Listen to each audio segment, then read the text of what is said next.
கடந்த ஆண்டு கூட இந்தியாவிலேயே அதிக கடன் வாங்குவதில் முதல் மாநிலம் தமிழ்நாடு. அந்த சாதனையை இன்றைய முதலமைச்சர் படைச்சிருக்கிறார். இன்றைக்கு கூட பல முக்கிய அறிவிப்புகளை வெளியிட்டிருக்கிறாங்க. இதெல்லாம் ஏற்கனவே அனைத்து இந்திய அண்ணா திராவிட முன்னேற்ற கழக ஆட்சியில் தொடங்கப்பட்டு செயல்பட்டு வருகின்ற திட்டங்கள் தான். எந்த ஒரு புதிய திட்டம் கிடையாது. இன்னைக்கு பட்டா புதுசாக கொடுக்கணும்னு சொல்லியிருக்கிறாங்க 5 லட்சம் பேருக்கு. ஏற்கனவே அனைத்து இந்திய அண்ணா திராவிட முன்னேற்ற கழக ஆட்சி இருக்கின்ற பொழுது சுமார் 25 லட்சம் பட்டாக்கள் நாங்கள் வழங்கியிருக்கிறோம். அதோட பல்வேறு துறைகள், இன்றைக்கு 1 லட்சம் வீடுகள், புதிய கூட்டுக்குடி திட்டங்கள், ஊரக பகுதியில் 2300 கிராமங்கள் வளர்ச்சி நிதி, புதிய கிராமச்சாலை மேம்படுத்துதல், சென்னைக்கு அருகில் 2000 ஏக்கரில் நினைக்கிறேன் புதிய நகரம் ஒன்று அமைக்கப்படுதா சொல்லியிருக்கிறாங்க. அதெல்லாம் அதிமுக ஆட்சியில் திட்டமிடப்பட்டது தான். அதோட திடக்கழிவிலிருந்து மின்சாரம் தயாரித்தல், அதோட போக்குவரத்து துறைக்கு ஒவ்வொரு ஆண்டும் 5000 புதிய பேருந்துகள் வாங்குவதாக போக்குவரத்து மானிய கோரிக்கையில் சொல்லிட்டு இருந்தாங்க. நிதிநிலை அறிக்கையிலும் சொன்னாங்க. ஆனால் புதிய பேருந்துகள் வாங்கினதா இல்லை. கடந்த மேதக ஆளுநர்கள் கூட சுமார் 3600 பேருந்து தான் இதுவரைக்கும் வாங்கியிருக்கிறாங்க. இப்போ புதிய பேருந்துகள் வாங்குவதற்கு 3000 கோடி ரூபாய் ஒதுக்கப்பட்டதாக இன்றைக்கு பட்ஜெட்டில் அறிவிச்சிருக்கிறாங்க. இதையெல்லாம் வெற்றி அறிவிப்பாக தான் பார்க்கப்படுகிறது. திருக்குறளை மேலும் உலக மொழியில் மொழிபெயர்ப்பும் என்ற அறிவிப்பு புதிதாக எதுவும் இல்லை, ஏற்கனவே இருக்கிறது தான். அதை தொடர்ந்து நடைபெற வேறு எதுவுமே கிடையாது. வேலைக்கு செல்லும் மகளிருக்கு தங்கு விடுதி ஏற்கனவே அனைத்து இந்திய அண்ணா திராவிட முன்னேற்ற கழக ஆட்சியில் அந்த தங்கு விடுதியை நாங்கள் ஏற்படுத்தி கொடுத்தோம். அதைத்தான் தொடர்றாங்க. அதுபோல் புதிய கலை மற்றும் அறிவியல் கல்லூரி சொன்னாங்க. அது ஏற்கனவே அனைத்து இந்திய அண்ணா திராவிட முன்னேற்ற கழக ஆட்சியில் புதிய கலை மற்றும் அறிவியல் கட்டி கொடுத்தோம். பொறியியல் கல்லூரி கொடுத்துருக்கோம், வேளாண்மை கல்வி கொடுத்துருக்குறோம், கால்நடை மருத்துவக்கல்லூரி ஆராய்ச்சி நிலையம் கொடுத்துருக்குறோம், புதிய மருத்துவக் கல்லூரி மருத்துவமனையோடு கொடுத்துருக்குறோம், பாலிடெக்னிக் கல்லூரி கொடுத்துருக்குறோம், இப்படி ஐடி கல்லூரி கொடுத்துருக்கோம். இப்படி நிறைய கல்லூரிகளை கொடுத்த அரசாங்கம் அதிமுக அரசாங்கம். அது ஏற்கனவே எங்களுடைய ஆட்சியிலே தொடர்ந்தது தான். மாணவர்களுக்கு காலை உணவு திட்டம் நான் முதலமைச்சர் இருந்தபோது ஆரம்பித்தோம். அது ஆரம்ப காலகட்டமாக இருந்தது. ஆட்சி மாற்றம் ஏற்பட்ட போது இப்போ தொடர்றாங்க. அது ஒரு புதிய திட்டம் அல்ல. அதோட திமுக தேர்தல் அறிக்கை 187 பார்த்தீங்கன்னா 3 லட்சம் பேர் இன்றைக்கு காலி அரசு பணியிடங்களை நிரப்புவதாக சொன்னாங்க. 3 லட்சம் காலி அரசு பணியிடங்கள் நிரப்புவதாக சொன்னாங்க. அறிவிப்பு எண் 187.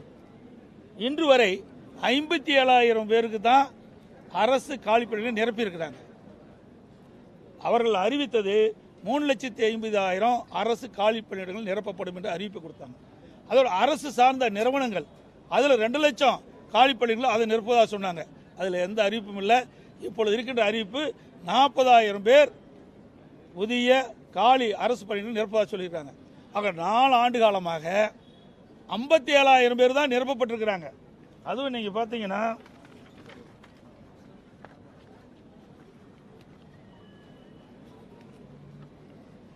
இன்றைக்கு டிஎன்பிசி அறிவிச்சு கொடுத்துருக்காங்க.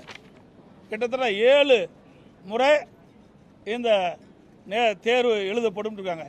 இதில் மொத்தமாக ஒரு 10,000 பேர் தான் தேர்வு செய்ய முடியும். டிஎன்பிசி மூலமாக அரசு காலி பணியிடங்களை சுமார் 10,000 பேர் தான் நிரப்ப முடியும். அதில் எந்தெந்த டேட்டில் கொடுத்துருக்குறாங்க. அப்படி இருக்கின்ற பொழுது எப்படி 40,000 காலி அரசு பணிகள் நிரப்ப முடியும்? 4 ஆண்டு காலமாக 57,000 அரசு காலி பணிகள் நிரப்பியிருக்கிறாங்க. இப்போ இந்த ஓராண்டிலையும் 3 மாதம் தேர்தலுக்கு போயிடும். எஞ்சியது 9 மாதம். 9 மாத காலத்தில் எப்படி 40,000 அரசு காலி பணிகள் நிரப்புவார்கள்? அத்தனை வெற்றி அறிவிப்பு. இதெல்லாம் நிறைவேற்ற முடியாத அறிவிப்பு தான் அறிவிச்சிருக்கிறாங்க. அதே போல மொழி சொல்லிகிட்டே இருக்கிறாங்க. கடந்த 13 ஆண்டு காலம் மத்தியில் ஆட்சி அதிகாரத்தில் இருந்தது திமுக. இந்த கல்வி பொதுப்பட்டியலில் இருந்தது. அதை மாநில பட்டியலுக்கு அதை மாற்றிருக்கலாம். அதை செய்ய தவறிய காரணத்தில் தான் இன்றைக்கி இது மொழி பிரச்சனை ஏற்பட்டு நம்ம இவ்வளவு போராடி கொண்டிருக்கின்றோம். ஆனால் மத்தியில் ஆட்சி அதிகாரம் வருகின்ற பொழுது அதுதான் அவருக்கு தேவைப்படுது. அது குடும்ப உறுப்பினர் தான் வருவாங்க, மற்ற யாரும் வருவாங்க.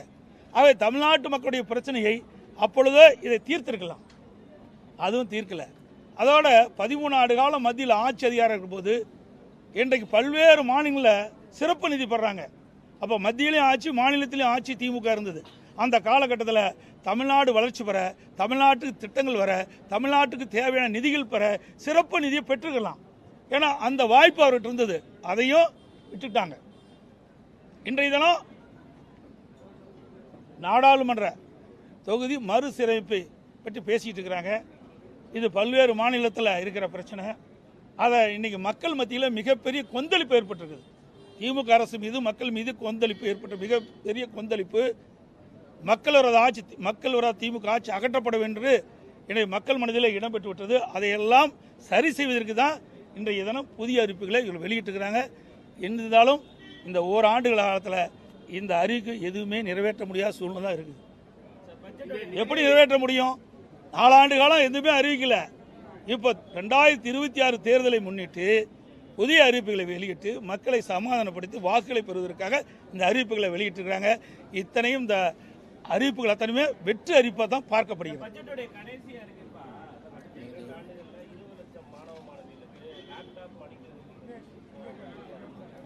நீ அதை எப்படி நான் சாத்தியமாகும்? இன்றைக்கி அறிவிப்பு வெளியிட்டு இதுக்கு டெண்டர் கொட்ட வேணும். இதுக்கெல்லாம் எவ்வளோ நிதி இருக்குது? இப்போ இருக்கின்ற அறிவிப்புக்கே கடன் வாங்கி தான் இந்த திட்டத்தை நிறைவேற்ற முடியும். ஆக இவங்கள வெறும் அறிவிப்பு கொடுத்துருக்குறாங்க. மாணவர்களுடைய வாக்குகளை பெறுவதற்கும் பெற்றோருடைய வாக்குகளை பெறுவதற்கும் ஒரு தந்திரமாக ஒரு அறிவிப்பை வெளியிட்டிருக்கிறாங்க. ஏன்னா இதையெல்லாம் ஒரு டெண்டர் இந்த அறிவிப்பை நடைமுறைப்படுத்த வேண்டும் என்று சொன்னால் இதுக்கு நிதி ஒதுக்க வேணும், அப்புறம் டெண்டர் கோர வேணும், அப்புறம் தான் இறுதி செய்யப்பட்டு மாணவர்களுக்கு கொடுக்க முடியும். எப்படி இவரை கொடுக்க முடியும்? ஏற்கனவே தமிழ்நாடு கடலில் தத்தளிச்சிட்டு இருக்குது. ஏற்கனவே அறிவிக்கப்பட்ட திட்டங்களுக்கே நிதி கிடையாது. கடன் வாங்கி தான் இவர்கள் செலவு பண்ண முடியும்.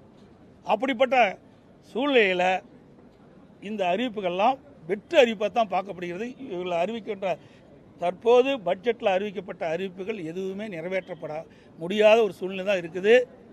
அதுதான் அப்படி தான் பார்க்கப்படுகிறது. இது வெறும் 2026 தேர்தலை நோக்கி பட்ஜெட்டில் அறிவிக்கப்பட்ட அறிவிப்பாக தான் பார்க்கப்படுகிறது. ஒவ்வொரு ஆண்டும் அதிக அளவு கடனை இந்த அரசு பெற்று வருது அப்படின்னு சொல்லிட்டீங்க. ஆனால் அரசு சொல்லும்போது அரசு 28% வரை கடன் வாங்குவதற்கான தகுதி இருக்கு, நாங்கள் 26% தான் வாங்கியிருக்கோம் அப்படின்ற ஒரு விஷயத்தை சொல்றாங்க. இது எப்படி பார்க்குறீங்க? அதாவது இதற்கு முன்பு அனைத்து இந்திய அண்ணா திராவிட முன்னேற்ற கழக அரசு இருந்தது. அப்பொழுது என்ன பேசினார்? இன்றைய முதலமைச்சர் எதிர்க்கட்சி தலைவராக இருக்கின்ற போது என்ன பேசினார்? தமிழ்நாட்டு மக்களை கடனால் இயக்கிவிட்டுன்னு சொன்னார். நாங்கள் இருக்கின்ற பொழுது கொரோனா காலம், ஒரு வருஷம் வருவாயே கிடையாது. அதோட கொரோனாவுக்கு வேற கூடுதலாக செலவு பண்ணோம். பல புதிய திட்டங்களை கொண்டாந்தோம். மூலதன செலவு அதிகப்படுத்தணும். இந்த ஆட்சியில் மூலதன செலவும் அதிகம் கிடையாது. இப்படிப்பட்ட ஒரு சம்பவம் இல்லை, அதிகமாக இல்லை.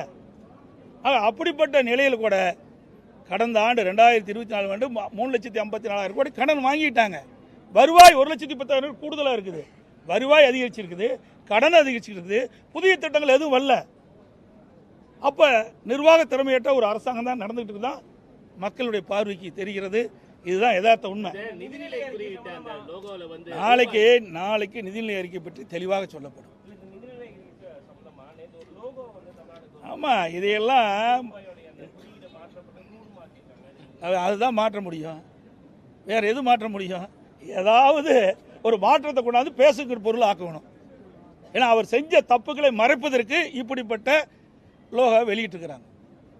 இந்த ஆட்சி மீது மக்களுக்கு மிகப்பெரிய வெறுப்பு உணர்ச்சி ஏற்பட்டு விட்டது. இந்த ஆட்சி அகற்ற வேண்டும் என்று பார்த்து கொண்டிருக்கின்றார்கள். எப்பொழுது தேர்தல் வரும் என்று எதிர்பார்த்து கொண்டிருக்கின்றார்கள். அதற்கு அந்த எதிர்ப்பை குறைப்ப, மக்களுடைய கொந்தளிப்பை குறைக்க, மக்கள் இருக்கின்ற கோபத்தை குறைக்க இன்றைய பட்ஜெட்டில் புது அறிவிப்பை வெளியிட்டு சமாதானப்படுத்த பார்க்குறாங்க. நிச்சயம் அது நடக்காது. முதல் முறையாக பொருளாதார ஆய்வறிக்கையை அரசு வெளியிட்டிருக்கு. வளர்ச்சி 8% இருக்கு அப்படிங்கிற விஷயத்தெல்லாம் சொல்லியிருக்காங்க. அப்புறம் கடன் வாங்கினது எவ்வளோ இருக்குது அதை பார்க்கலையே சார். கடன் வாங்கி செய்யறதுக்கு யார் வேணாலும் வரலாம் சார். கடன் வாங்காத வருவாயை பெருக்கி அதன் மூலமாக வளர்ச்சியை கொடுத்தா ரைட்டு, அதை ஏற்றுக்கலாம். கடனை ஒரு பக்கம் அதிகரிச்சுட்டே போறீங்க, வருவாய் அதிகரிக்குது, ஆனால் திட்டம் எதுவும் வரல. இந்த கடனை யார் கட்டுறது? நாளுக்கு நாள் கடன் அதிகமாகிட்டே போகுது.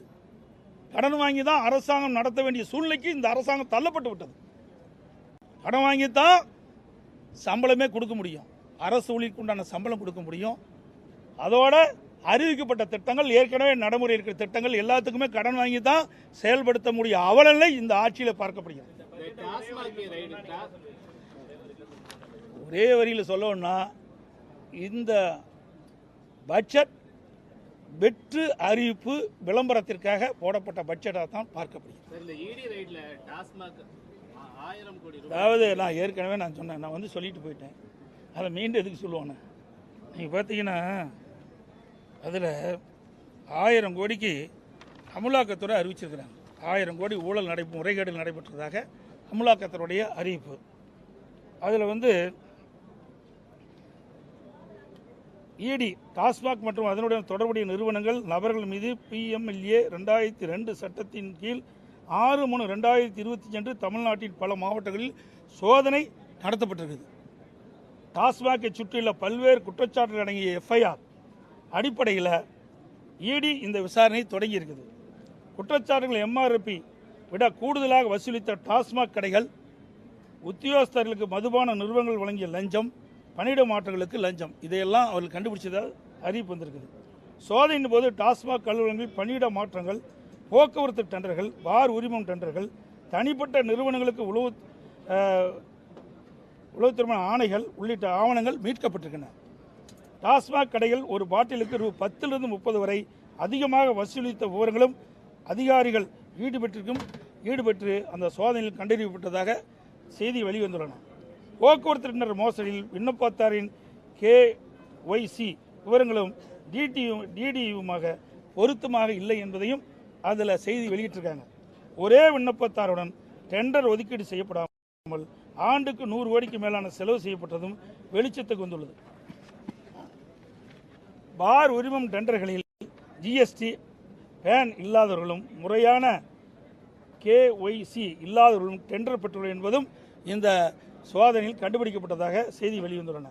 டாஸ்மாக் உயர் அதிகாரிகளும் மதுபான நிறுவனங்களும் நேரடி தொடர்பில் இருப்பதாகவும் அதிக உத்தரவுகளை பெற முயற்சிகள் மேற்கொள்ளப்பட்டதாகவும் இந்த சோதனை மூலம் உறுதி செய்யப்பட்டதாக செய்திகள் வெளிவந்துள்ளன.